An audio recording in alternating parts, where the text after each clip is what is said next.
I am at Homewood Suites by Hilton, 110 Seawall Boulevard, Galveston, Texas, 77550. So today I am in the city of Galveston. I've taken a long time talking about Galveston. Why? Because this is actually the first time I am really staying in this city. When I say stay, I mean like dwelling in this city. That does not mean that this is the first time I have come to Galveston. No. I visited this place, Galveston, in 2010.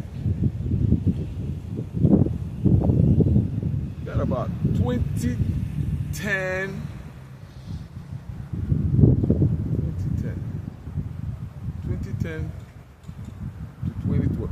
I strongly believe it was in 2011. What was I here? Why did I come to Galveston? I was trying to catch an ocean cruise to Progreso Island in Mexico. Progreso Island is a city in Mexico. So I was built for a trip through the ocean, through the Gulf of Mexico, sailing on an ocean liner to Progreso. That was the first time. I didn't go because something happened. I'll tell you later. The second time, I believe the first time I was in Galveston was when we visited this city to pay courtesy to a lady, a woman who had just given birth at University of Texas Medical Branch. In time, I will show you where that hospital is located. So that was the first time. Excuse me. The second time was this time. I was planning to go to Progreso. I guess it was too late. I couldn't board that ship. So I came out. I did not travel. Third time, I came to Galveston. Third time was when I actually made it. I boarded the ship. Amen. I took a trip to Cozumel, Mexico, on board Carnival Triumph. Carnival Triumph is one of the ocean liners, one of the ships that Carnival uses or used to transport us. So I sailed with my wife. My wife accompanied me to that trip, and we went to Mexico from Galveston Port. It was an enjoyable trip. We vacationed. We went to other cities. We swam at the ocean over there in Cozumel. We stopped at day on the sea. We went on the sea, and then at the end of the trip, jumped right back into that cruise line, that ocean line, that big ship, that 3-story ship, and we came back to Galveston. And then we headed back to Houston. Remember, I live in Houston. Now, that was the third time. The fourth time, number 4. Remember, I told us I have been coming here, but I have not stayed here. So the number 4th time was when I have a business here. I was sent on an errand, and I needed to deliver an item to someone who lives in this city. It was a business. So when I came, I didn't stay long. The nature of the trip did not allow me or permit me to stay. So I finished my business, and I did what? I went back to Houston, my base. That was it. Now, that is number 4 time. The 5th time was also a business trip. I just came, and I, went and delivered a service somewhere in the main city of this portion of the land. And then I went back to Houston. In those trips, none of them have I ever stayed. One advertisement, it says staying is believing. I think one hotel came, Fairfield Inn, Marriott. It says staying is believing. When you stay, you believe. When you stay, they say seeing is believing. People say seeing is believing. Yes, but Somebody says staying is believing, because when you stay, you do more than see. Amen. Now, this is the 5th time. And guess what is going on? I am staying. Staying is believing. Now, I have been here since yesterday, and I told us I am staying in this beautiful hotel right there. Homewood Suite by Hilton. I'll be done shortly. So, 2 main reasons. Vacationing, and I also am attending an event. I am a member, most of us do not know, of the Nigerian Association of Petroleum Explorationists. I was over there in Nigeria. I actually worked there. I was the technical officer of Nigeria Association of Petroleum Explorationists from 2001 to 2004 or thereabouts, before I left for other programs at the university. So that association has a North American chapter, and I was glad that they had. So I decided to come here, and today they are having an excursion. They are going to Ocean Star Drilling, Offshore Drilling Museum. It's actually another location that we will find ourselves. And that place is located 2200 Wharf Road. That's the address of that place. 2002 Wharf Road, Galveston, Texas, 77550. So I will be there shortly. I'll be there. I'll be at 2002 Wharf Road, Galveston, inside the Ocean Star Offshore Drilling Museum. It used to be a drilling project, but for one reason or the other, they turned it to a museum so that people, you like me and you, can go there and see, have a taste of what drilling of oil and gas. So if they drill oil in the past, so you can also see with me that Galveston is an oil-rich, because around the Gulf of Mexico, that means there are a lot of oil deposits, and mining took place in the past and probably take place as we talk. So I am happy to introduce us. You can see behind me, I'm going to explore a lot of places, and I'm going to, bring them up to you. Just wanted to, have an introduction of this island. Many years ago, I was in another island called South Padre Island. South Padre Island is also in Texas, but I had to drive 5 miles from Houston. On I-69 south, past Victoria, past other cities, past Corpus Christi, that route. You have to get to South Padre Island. Very beautiful island. In contrast, Galveston is a stone throw, 1 hour plus. It's so close to us that we might not grasp the importance or the resourcefulness of this city. If you live in Houston and you hear about Galveston, just one-way drive, 1 hour drive, and you come right here and you go, you might not appreciate the beauty of Galveston, but coming here, coming to this city is a great privilege. Actually, one of the things I see as I move around is the palm trees. The palm trees everywhere around me is palm trees. I came out last night to take care of some business, and I was so blessed. Look at the palm trees behind me. I was so blessed by the natural wind, the wind that was coming out from the ocean out there. It's amazing. It's amazing. So once again, I am welcoming us all to Galveston. But those of us who live here, some of you may live here, but eventually we are going to meet and then they are going to show me. Look at how beautiful those roads are. Look at, how lined up those trees. Even as I talk, you can hear the sound, the beautiful sound of the wind. And not just hot wind, the wind. We are in summer right now, and for us to be in Galveston, it's a blessing. Where some other people are baking elsewhere. Look at those beautiful trees right there. They are baking, crying, whining, sweating.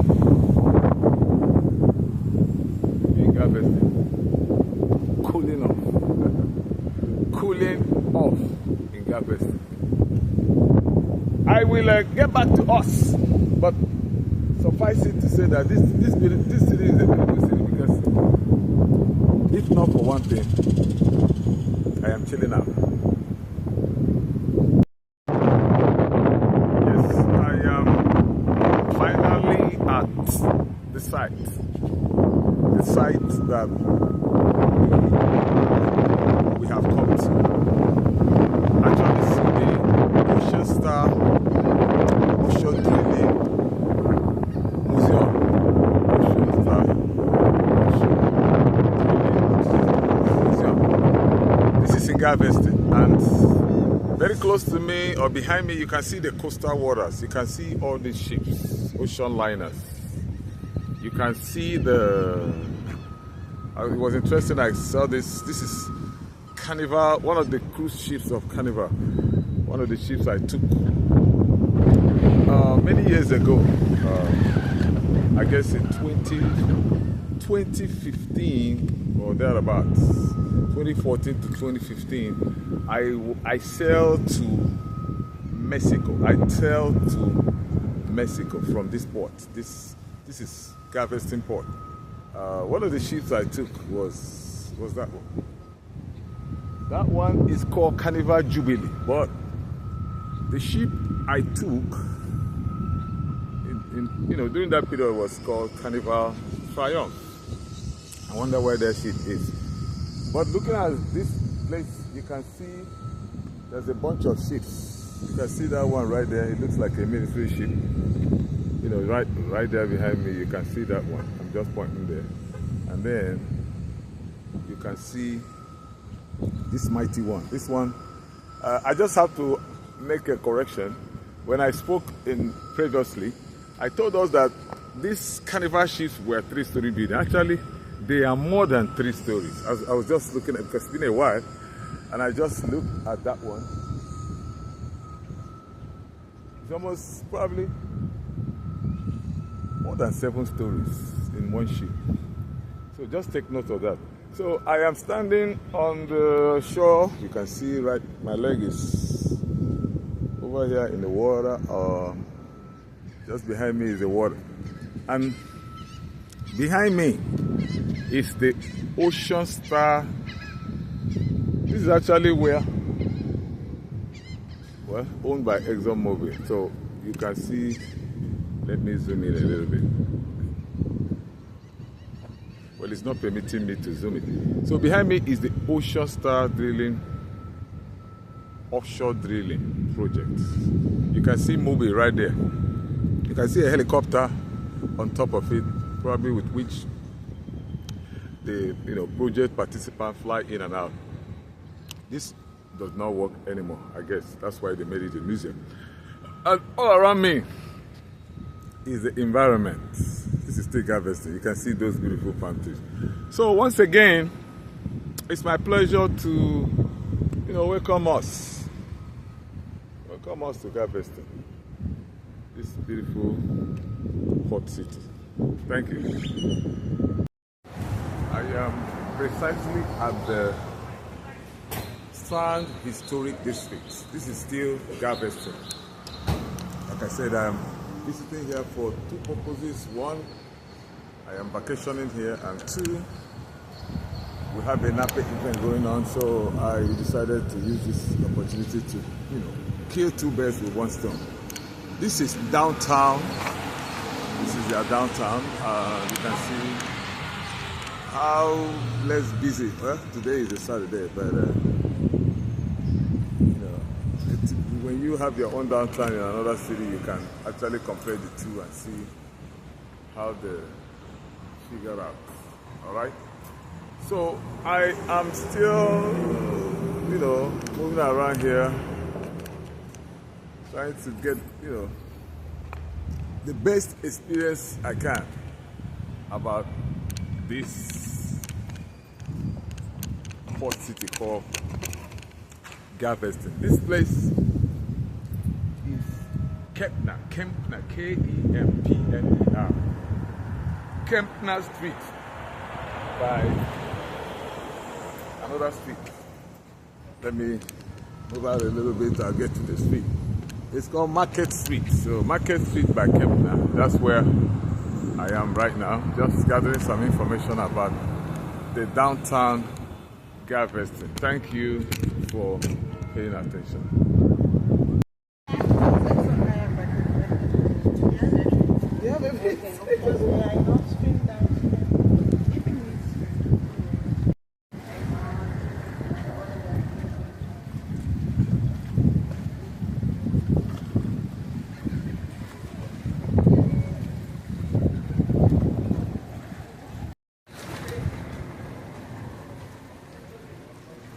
Behind me are the little boats.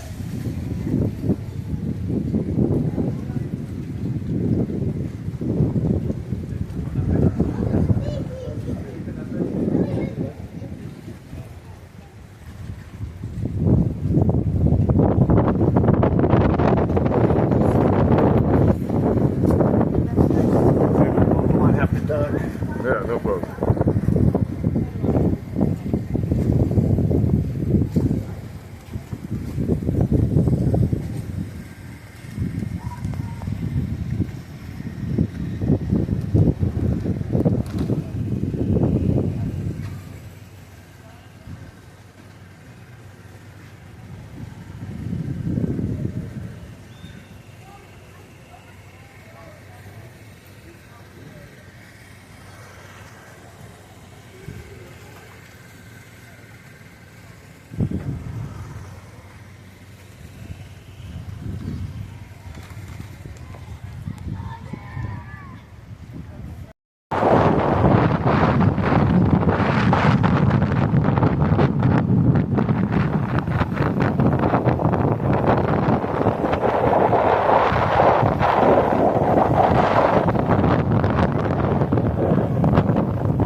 My name is David Sinokoko, precisely Reverend David Sinokoko, because I'm a pastor too and I like the work of God. So like I told us, I have been in Galveston. This is Galveston. I am here at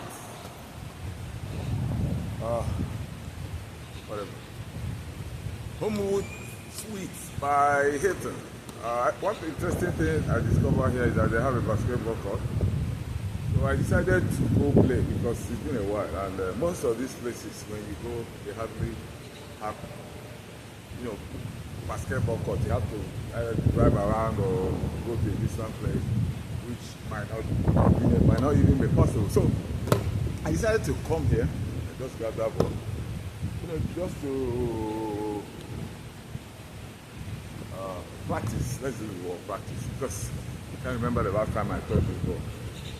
I had this basketball way back from, way back from Africa. I originally came from Africa, and then coming here, you find out that there are a lot of things you have to do. You have to, go to work. You have to, be on time and take care of a lot of stuff that, choke.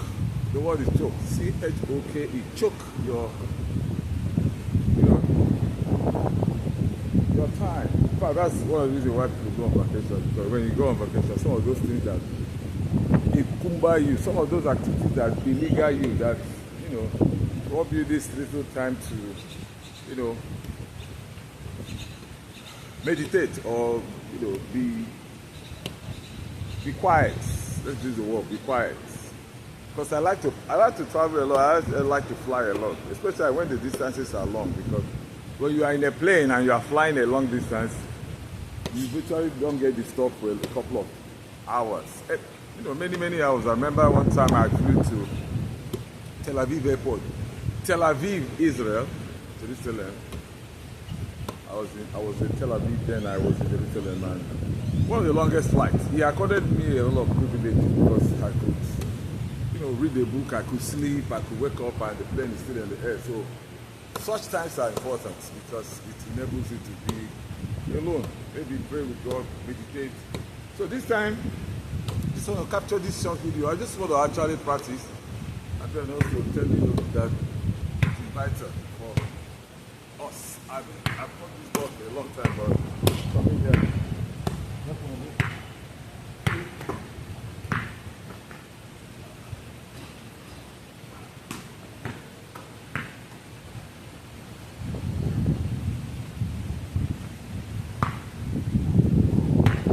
come back here and tell you that it's been a while, and like I said, if I don't practice, you see how my shooting, I shot 2 times or 3 times.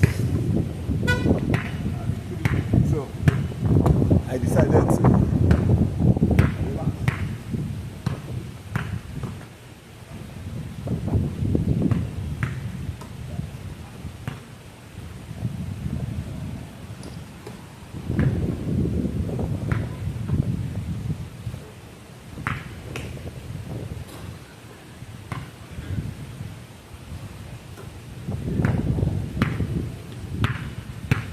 You see, I have to improve my shooting, my shots.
Like I told us, I gotta do a lot better in my shots.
Like I said, short attempts.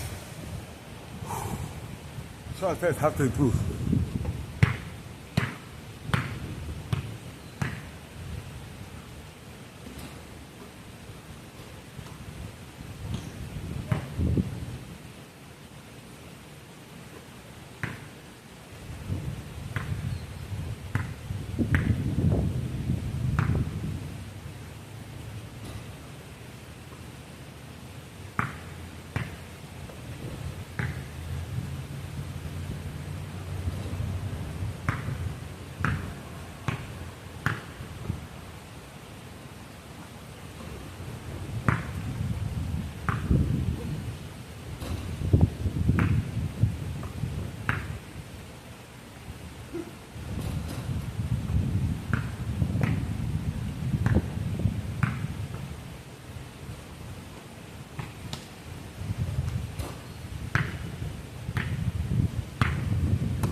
I'm going to throw from the center circle.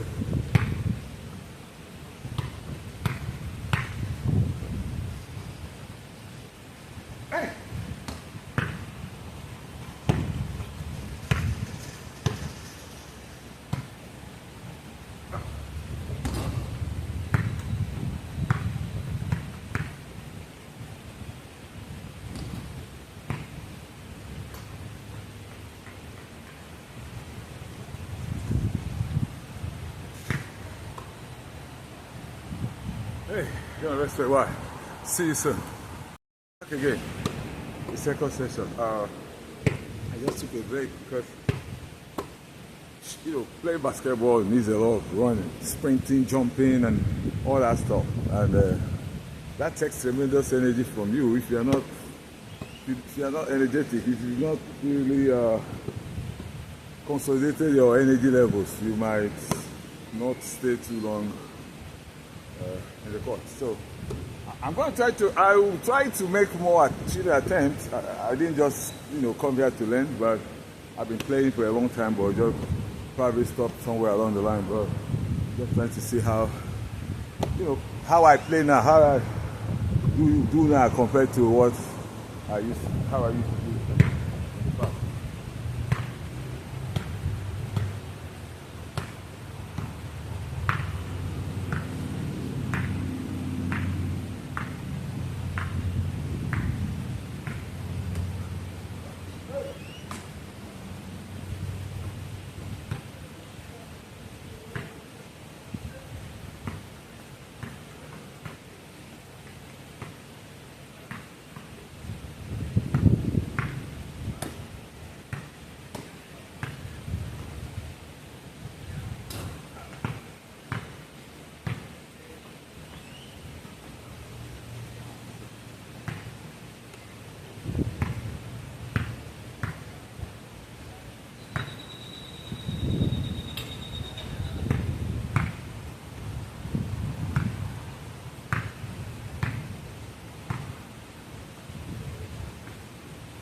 Yeah, I am done. Yeah. Yeah. This is the end of this session. You can see compare how I perform in the first session to the second session, and joining the two sessions, I can compare how I'm doing now with how I did in the past. All right. Yeah, thank you very much for watching. Thank you very much for watching.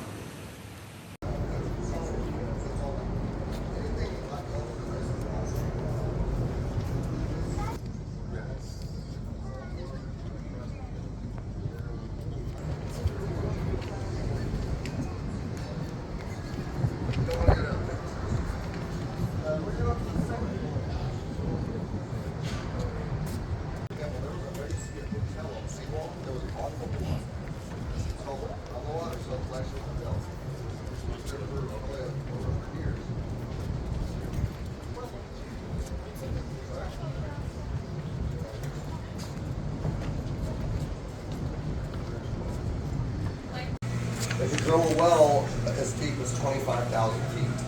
Now, during its lifetime, the Ocean Star operated from 1969 until 1984. In that time, it drilled over 200 wells along the Gulf of Mexico. So, and I know a lot of you are wondering how they move around a big oil rig like this. And don't worry, on the third floor, we have a whole exhibit to kind of describe how that works for you. You see these three legs, right? 1, 2, and then the third one in the back. Here's the rig up here. Now, the fish have kind of covered most of it up with the sand, but at the bottom, you see there's this little A-frame structure. You can see a little bit of it anyway. The black part down there in the sand. Now, what that does, because if you ever go to the beach, right, you get in the water and you start shifting your feet around, what happens? Your feet start to sink into the sand. Well, these big, heavy oil rig on top of these little legs will do the same thing. So they have this. Everything on this is identical to what that platform looked like. Down to the color of the paint, everything. Wow. They had to be very meticulous. The same way they would with the 3D design today. So when they're designing that, building needs to get it, but I mean, what if you don't, like, so you're Separate that. Well, this is how we do it. We have this right here, this is called a perforating gun. And what this does is fill these little pockets. These are filled with explosive charges. And they'll drop this down the pipe, and when they get to the oil and gas zone, they call it the pay zone, they'll blow those charges. And those charges blow up and they'll put holes inside the pipe, and the oil and gas just come in. Now, oil and water separate naturally. The oil floats to the top. So it's real easy to know when the well's dry, because you're not pumping the air conditioner will be off and it'll be on. And that air conditioner makes a really loud squealing sound when it turns on. One floor of it does, yeah, like that. But right over here is just a cross section of a pipeline. And this is from particularly back in the late 90s, early 2000s when they're running all the cables, undersea cables for the internet and all that. So they actually kind of cooperated, all the communications companies, the oil industry cooperated. At the top here is where the oil is from. At the bottom here, here's all your network cables and everything, like your phone lines, all that stuff. Now, when you're laying a pipeline, you get a lot of tools. You got this is a pipeline vessel. So, now this is clearly a model. Actually, 500%.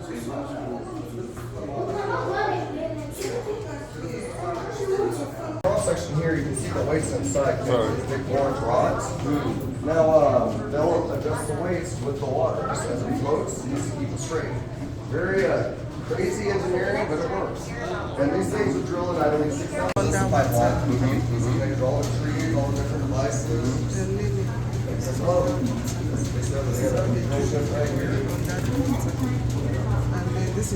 I love how it shows the deep water operation and it shows the shallow water operation with the FPSOs and then it shows the platform, the shallow water platform. Is the whole works there? That's really cool.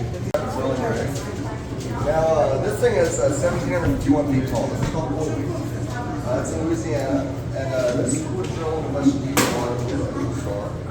Now, right over here, though, we have a good just kind of example of different rigs and what they drill in. So, first off, like right over here, this is the Ocean Star. This is South Arctic. This is the Rick Wheel. The Bullwinkle, the one over there, that one drill up. Now, then you get to the drill ship, so I'm drawing 5,000 feet, not 4,000 feet. The Devil's Tower, the smart platform. Now, the smart platform, before I get into that, this is a smart platform. And it works a bit different than a lot of other rigs because it is basically floating in the water like a fishing cord. And